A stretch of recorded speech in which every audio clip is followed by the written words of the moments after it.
Today's topic I want to discuss with you in depth how to avoid the biggest retirement mistakes. And first off, unveil what some of the biggest retirement mistakes are, show you what individuals typically do, how they fall victim to them, and then how they could avoid those mistakes, how they could make sure that they're covering their bases the correct way so that they have pure retirement confidence going forward, whether that is during your accumulation phase, where you might be 5, 10, 15, 20 years out from retirement. How do you make sure that that is segmented successfully, or, even further, when you're, only a couple years out from retirement or currently retired, how do you stay retired forever? So I'm going to break down each big mistake, and there's multiple mistakes out there, but I want to, and a lot of these mistakes actually work in tandem. So I want to try to expose some of these mistakes. Hopefully you're not doing these mistakes and you're able to fix it in time, to make sure that you can also, live that healthy, retirement lifestyle, and make sure that you're just super confident in retirement, because you do have those different areas covered and you understand the pros and cons of each situation. So the very first mistake I want to tackle is running out of money. And a lot of individuals don't realize, how this occurs, and all of a sudden they're looking at their account right when they retire, and a couple of years go by, and all of a sudden they look back at their account and they go, "Oh my gosh, I'm gonna run out of money in the next couple of years. What went wrong?" And in order to truly understand this, you have to realize what happened with retirement planning, what happened with employer-sponsored retirement accounts, and then what is the risk for typical individuals as they're getting closer to retirement, or they're currently in retirement. Why is this such a problem now of running out of money? And back in the day, and individuals still are offered these types of plans, an individual would work for a company and they would give X amount of years of service, so 20, 30 years worth of service, and they were offered something through their employer known as a defined benefit plan, also known as a pension plan. So I give the example a lot. I say my grandfather was an elevator mechanic for the city of New York. He was offered a pension plan. He started working for them in his late 20s, and they said, okay, if you give 30 years worth of service, by the time you're age 55 in his case, you've given 30 years worth of service. We will give you a set retirement income stream as a thank you for working for this company, an incentive to stay loyal to us. Make sure that you're working hard, and therefore we'll make sure that your retirement is set up for you so you don't have to try to invest your dollars on the back end. So life used to be a lot more simple. Individuals would work those 20, 30, 40 years in some cases, and then understand that they're having a set retirement dollars, just like Social Security income. There would be money left for them every single month that would get paid to them, that they didn't have to work, so that when he retired, he's able to receive his pension income, able to receive Social Security income if he was age 62, and hopefully those two combinations of income would be able to suffice what him and my grandmother's expenses were. Well, unfortunately, there was a shift that took place. You had the branch of a government was created known as ERISA in 1974, and later on came about 401k related plans, the implementation of 401k related plans in 1978. This is important because rather than that defined benefit plan where an individual would go to work, that company would define exactly what that benefit was going to be. When this ERISA Act was created and then you had the implementation of 401k plans, it now took that risk from the employer, from the entity, and threw it onto the employee. So now, rather than a defined benefit plan, you have these plans known as defined contribution plans, which says, okay, you're going to be working for this company. We might incentivize you to start planning, start putting money aside for retirement, known as a company match, but ultimately it's all on you. If you're making $100,000 in a given year and you decide to put 10% of your salary into your 401k plan, your 401k is going to grow by the contributions going into that bucket, and however well you chose those different options, your different investment options related to that 401k, and whether that received a rate of return would make this bucket increase. If, let's say, you added contributions that year and the rate of return was negative, well, you might have a decrease in that bucket regardless of how many years you've been contributing to it. So the point that I'm trying to make is rather than have that security of saying I had a pension plan or I have a pension plan, now individuals, majority of individuals are on their own and they're trying to create strategies to really maximize that rate of return on their 401k related plans because they're trying to make this bucket as large as possible so that when they retire, they could siphon through these monies a specific way and make sure that they're not outliving their money. So if they retire at age 65, they're hoping that their rate of return will stay consistent and also be able to pull out X amount of thousands of dollars per per month, per year that will suffice exactly what those expenses are. So the entire retirement game has really shifted on its head. So rather than now, you still have some companies. It is very rare, but you still have some companies out there and some entities that offer pension plans. Majority of the plans being offered are employer-sponsored retirement plans, such as the 401k, 403b related accounts, 457 plans, thrift savings plans. There's a whole slew of different sorts of retirement plans available.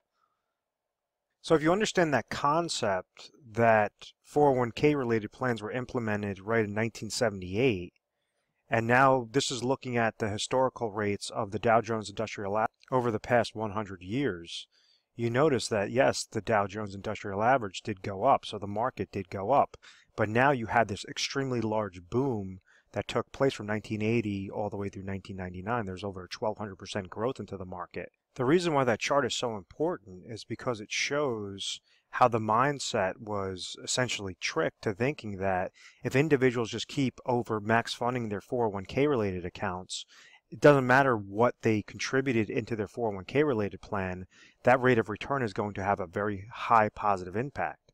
So it basically poisoned the mindset of saying that, okay, it doesn't matter, the market's just always going to go up, and therefore by the time I retire, I could take out very large distributions from my retirement bucket and never worry about outliving it because I have nothing to worry about. The market's just always going to be booming, booming, booming. And unfortunately, we've seen shifts. We saw a shift in 2001. We saw a very large shift in 2008.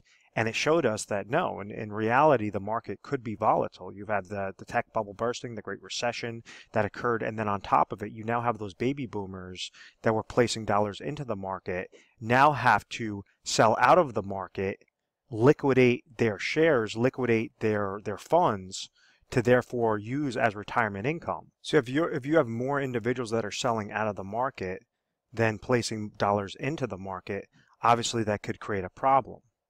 So individuals in the 1990s and early 2000s, what they would do is say, okay, well, I'm noticing that the market could potentially go down. I'm just going to take my dollars and I'm going to invest them into a fixed account. Bank CDs are paying 8%. They're paying 10%. Fixed annuities are paying 8%. They're paying 10%. So when somebody's utilizing a fixed account, what they're essentially doing is saying, okay, I have $100,000. And let's say hypothetically you had a fixed account that was paying 10% rate of return. This individual could go get set up into that product. Let's say it was a 5-year product, receive interest each year for those 5 years. So they're receiving $10,000, $10,000, et cetera, et cetera. After those 5 years, that individual has the $100,000 left over, and therefore they could reinvest it in a new 5-year contract. So, which is not a bad strategy. The only problem is interest rates hit all-time lows. So instead of a bank CD paying or a fixed annuity paying 8-10%, now you're lucky to see a bank CD paying anywhere between 1 to 2% for that same duration of time. A fixed annuity paying 3%, 3 to 4% for that same duration of time. So everything has essentially shifted. You have market volatility, and instead of going into those types of fixed accounts where an individual would just be able to preserve their dollars and live off the interest, that's been thrown out the window. So now, there has to be a strategy in place. So what individuals try to do is they say, okay, well, this market thing, I remember having good growth. Maybe I'll just be a little bit more conservative and still invest in the market, and hopefully everything should work itself out.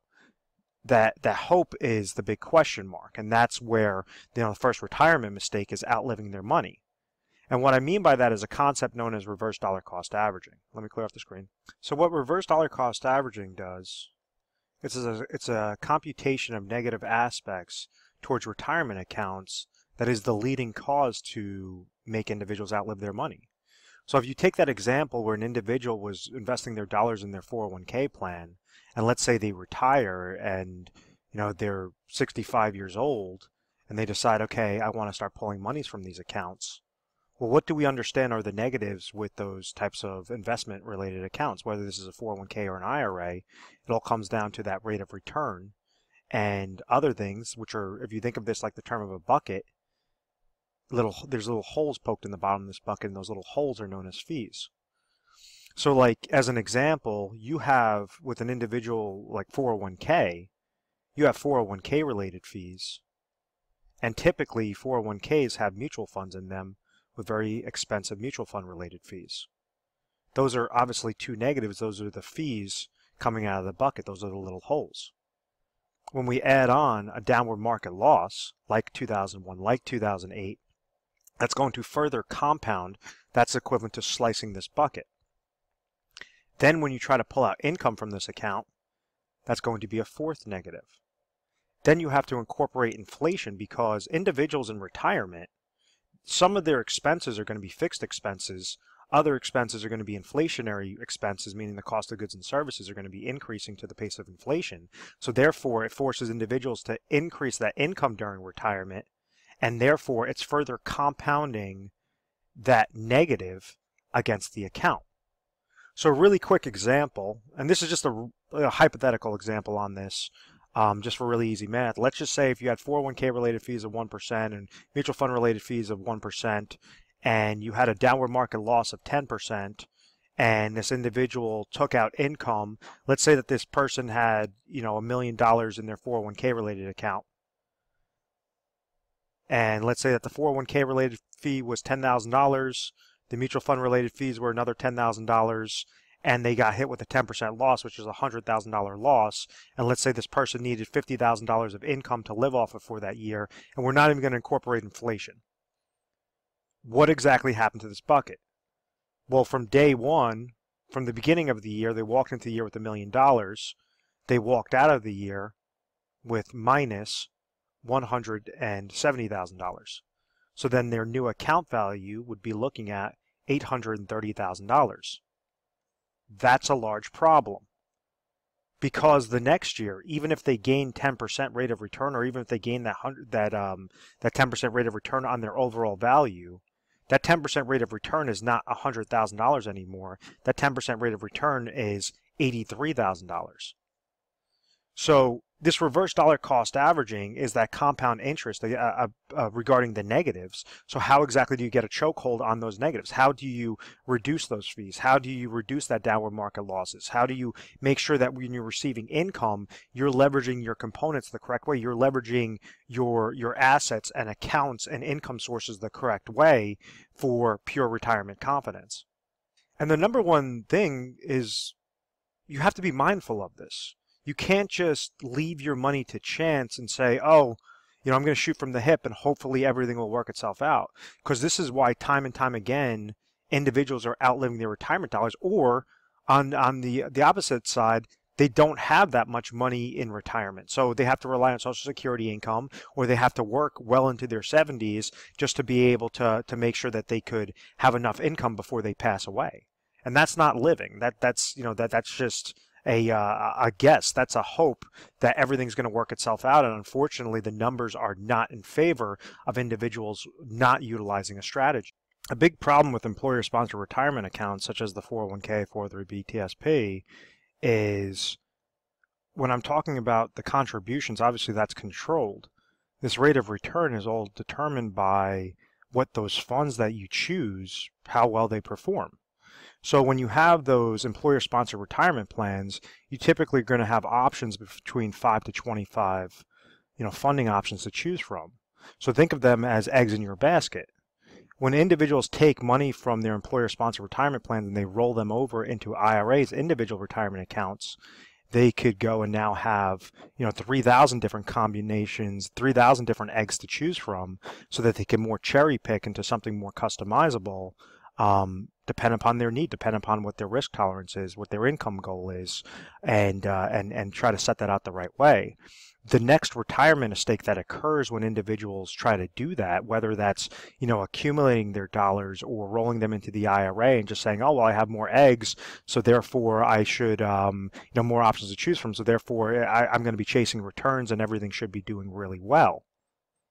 So the negative with chasing returns is leaving yourself exposed to downward market losses and something known as sequence of returns risk. And what sequence of returns risk does is it shows you that, like, when you have an average rate of return, let me pull up a really quick chart. So this is where you have a lot of, wealth accumulation advisors that they're going to talk about, look at the rate of return, look at the rate of return. And with a sequence of returns risk, or just, the risk associated with those negatives, anytime you have a downward market year, and if you're really trying to chase returns and leaving yourself exposed, this is obviously an extreme hypothetical example, but I want to try to, prove my point regarding why negatives could significantly hurt you. And if somebody had a $100,000 investment, and let's say that, on paper it showed that it gained 50% the first year, then it lost 50% the second year, then it gained 50% the third year, lost 50% the fourth year, gained 50% the fifth year, Wall Street math is going to tell us that this person had an average rate of return of 10%. They would have gained plus 50% at the end of those 5 years. Divide that by 5 years would be 10% rate of return. So everything obviously looks on the positive. Well, when we look at the real account value, what occurred, and this is showing that a person is not trying to pull money from this, they would have had that average rate of return, but would have ended up with a value of $84,375. Or if you had $1 million, $843,750 that would have dropped down from that $1 million account. So that would have been a minus 15.625% rate of return in real numbers and real value. That's obviously a problem. So the most important thing, if you're trying to utilize your accumulation, or even when you're in retirement, you're trying to utilize a strategy to avoid reverse dollar cost averaging, above all else, you have to make sure to eliminate those negatives, to try to decrease or have some sort of safety net on there so that you're not having those large swings in the market. And there's a term that I always, or a kind of a phrase that I always say is, negatives in retirement can hurt far worse than gains could help you. And this is showing a chart that if you lost 10% of your portfolio in 1 year, it's going to take you an 11% rate of return just to get back to break even.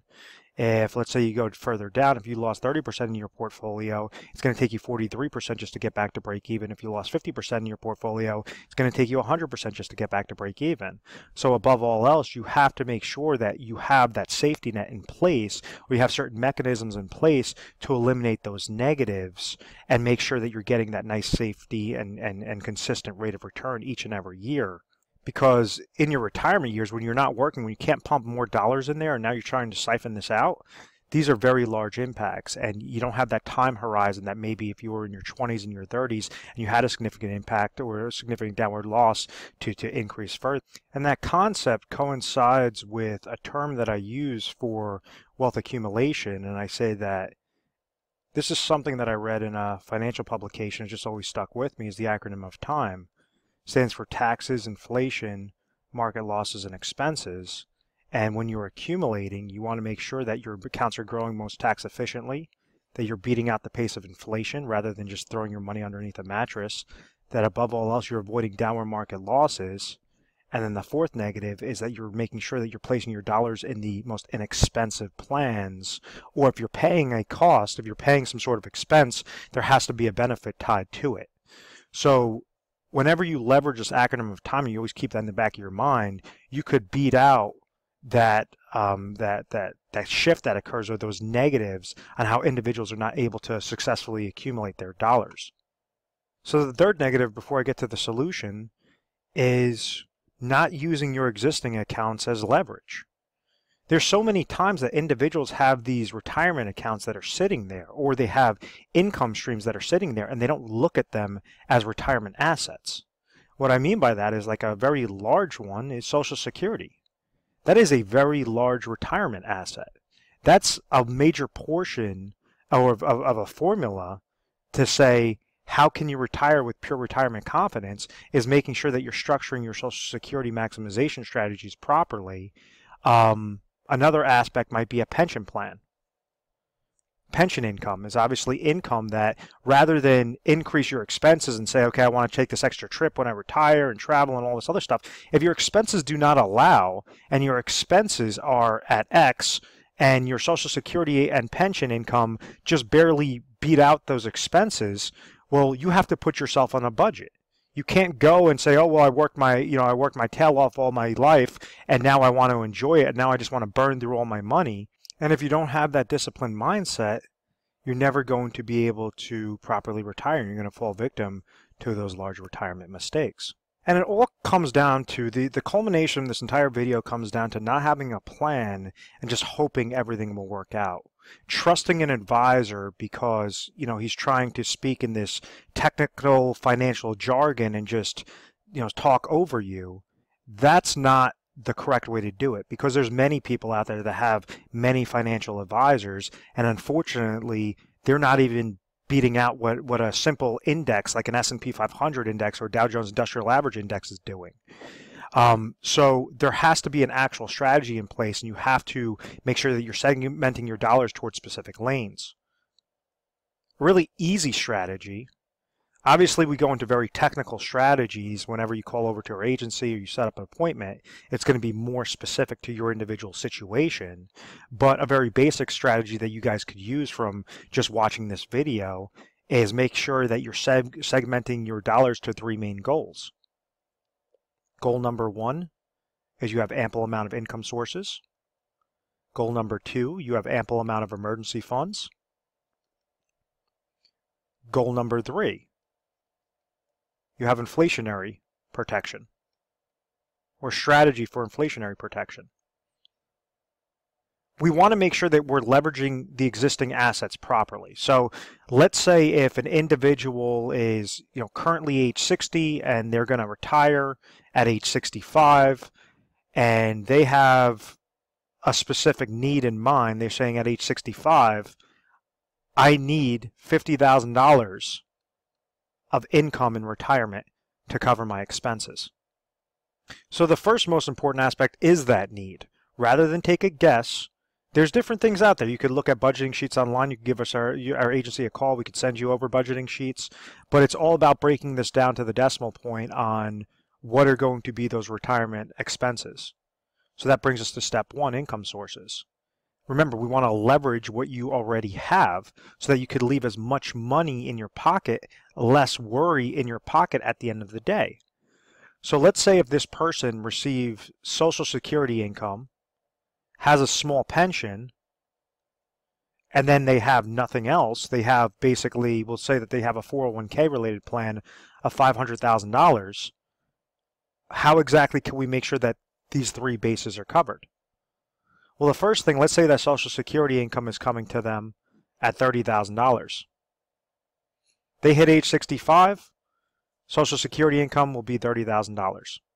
Pension income, let's say they have a small pension of another $10,000. What that goes and tells us is that out of their overall picture, and they have obviously a 401k account that's sitting at $500,000. What that goes and tells us is obviously these 2 income sources are giving them $40,000, but they have a $50,000 need, and therefore there's a $10,000 gap. So this is where they could leverage their 401k account, roll that over into a specifically designed IRA account, and this first portion, for the income, we would place it into a safe income product, would be an IRA annuity. If they're currently age 65 and they have 5 years worth of deferral, what we would find them is the best mathematical annuity for that individual dependent upon a state, age 60, looking to trigger lifetime income from an annuity at age 65. So let's say out of this $500,000, it's going to cost this person $100,000 to roll into an IRA annuity, utilizing an income rider that will produce them $10,000 every single year. So out of this $500,000, after after IRA number 1, this person now has $400,000 left over in their 401k account, which now brings us down to step 2. Step 2 is emergency funds. Rule of thumb is that an individual should have in between 6 to 12 months of emergency funds available to them at all times in case of a healthcare related expense, in case of a some sort of emergency that could occur, even if something they want to take a trip or visit family or whatever that is, a death in the family, some sort of oh my gosh moment that occurs. So if this person has $50,000 of income or of expenses per year, we want to leave about $50,000 into some sort of liquid cash. So maybe that means out of this $400,000, they take $50,000 and they place that into a money market IRA. So this is IRA number 2, which is just with a money market. So it's not really going to gain, it's not going to lose. It's just something very safe, like a cash account that's sitting there that this individual could leverage as that type of emergency fund supplement. So now, rather than take the $500,000, and what happens is with a lot of insurance-related agents, what they try to do is say, oh, roll all $500,000 into an IRA annuity, and you'll be fine. You'll have more income than you know what to do with. That's not setting up a plan. That's not setting up a strategy. What that's doing is giving that advisor a nice large lump sum commission, and most likely you never hear from that guy after after months after he sold that to you, or after a year after they sold that to you. It's very, very common. We get these phone calls in every single day into the office of saying, yeah, my advisor set me up a couple of years ago. I never heard from him ever again. So first aspect, a new IRA, number 1 is through an annuity. And it's with a specifically designed hybrid annuity. IRA number 2 is $50,000 through a money market account. And now we have $350,000 left over that we could tie to inflationary protection. What exactly is inflationary protection? Let me clear this off a little bit. Well, we understand that when individuals usually have expenses in retirement, a portion of those are going to be fixed, a portion of those are going to be inflationary. So the cost of goods and services, milk, gasoline, different things, entertainment, are going to increase with the pace of inflation. That's why a house is more expensive today than it was 50 years ago. A car is more expensive today than it was 50 years ago. All these different things are obviously increasing towards that inflationary, towards that purchasing power risk. So therefore, we don't just want to leave it to chance. We want to make sure that you have a plan segmented specifically for that inflationary protection. You could go and leverage a specifically designed IRA account that tries to combat that reverse dollar cost averaging effect. What I mean by that is an IRA that's specifically designed to eliminate downward market losses, to eliminate fees, mutual fund related fees and advisor fees, and allow your money to have that compound interest effect in a positive direction, gaining when the market goes up, but making sure that you have a safety mechanism in place. If the market goes down, falls below 0%, you can never fall below 0%. So that might be one aspect, or you could leverage this towards a managed money route and make sure that you're segmenting dollars on not an emotional based plan, not trying to just go after return, but have something where you're eliminating downward market losses, but trying to really get a nice consistent rate of return. So you could roll that over into specifically designed IRA through managed money route. There's fee-based planners as opposed to retail-based planners. Or you can kind of do a combination of different things. You could also set up something known as annuity laddering strategies to give you, at age 65, you're receiving $50,000 of income from that first income source, and then you might want to place dollars aside into a 7-year deferred annuity, a 10-year deferred annuity, different things that will give you an extra $2,000 at age 67, an extra $4,000 at age 71, another $9,000 at age 76, so that it's saying as your inflationary expenses are increasing, your income streams are also going to be being triggered through the lifetime income riders through those annuity contracts. So this $350,000 in this perfect scenario, we're not leaving the money to chance. We're not just saying, okay, let it ride and risk your money in the market and hopefully everything's going to work itself out. What we're recommending is you create a plan. You don't take a guess. You have a concrete plan so that you have more than enough cash, you have more than enough of an emergency fund, you have more than enough to combat that inflationary protection or to combat that purchasing power risk, and you have those income sources coming to you that you can never outlive, or you and your spouse could never outlive. So in closing, if you found value in this video, feel free to give our 1-800 number a call. It's 1-800-566-1002. We offer 24/7 customer service. You would give us a call mornings, nights, weekends, holidays, whatever the case may be, and someone will take your call. From there, when you're speaking to the assistant, they're going to ask you your information. You might just say, I saw a video online about biggest retirement mistakes. I want to speak to a specialist. And then they're going to go and find the specialist that pertains specifically to this video. That's one way on how to do it. Another way, which is probably more efficient, is to go through our website, which is retiresharp.com or afasifinancial.com. They both take you to the same exact spot. And what you're going to see is a little icon on the bottom right-hand side of the screen where it says to schedule an appointment.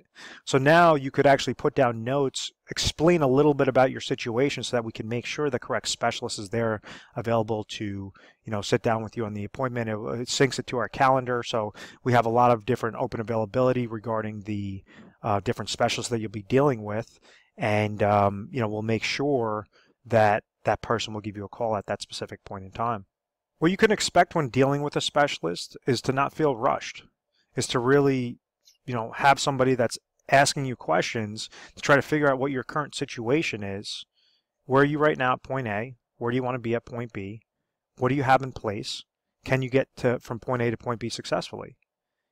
Sometimes you can, and we would just say, hey, as a further confirmation, congratulations, you're all set, everything looks perfect. Other times it might just be slight tweaks that you have to make in order to have that slight tweak will have a very large impact and a very large impact on that overall success. So understand, avoid the negatives, avoid the biggest retirement mistakes. I really hope that you found value in this.